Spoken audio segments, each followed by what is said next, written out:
This exquisite DB5 Shooting Brake is one of just 12 examples,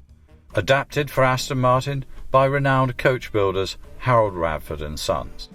Chassis DB5 2047R was manufactured at Newport Pagnell in 1965 as a coupe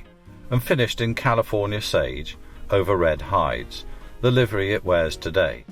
prior to being delivered to Harold Radford by Aston Martin for the factory-commissioned shooting brake coachwork seen here. Returning to the factory following the conversion works, this car was then fitted with a Vantage specification engine, the only one of the 12 cars built to have been delivered in such specifications.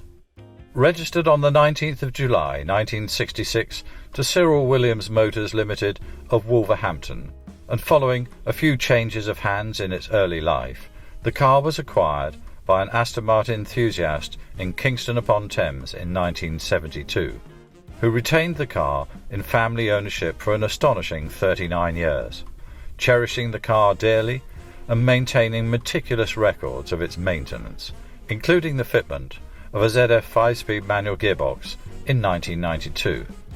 Acquired by its current UK-based Aston Martin collector owner in 2011, who subsequently commissioned a no-expense-spared restoration encompassing all aspects of the car by leading Aston Martin restoration specialists.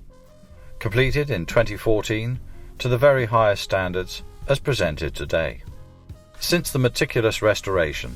the car has been attended to, maintained and stored in a climatically controlled environment when not being shown at leading concours events. Service records and MOT certificates are contained within the extensive history file accompanying the car,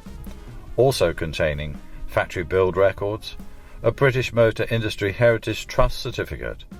early factory service records, the original Buff logbooks, subsequent ownership records of use, and period marketing materials, all of which verify the total recorded mileage as just 59,280 miles.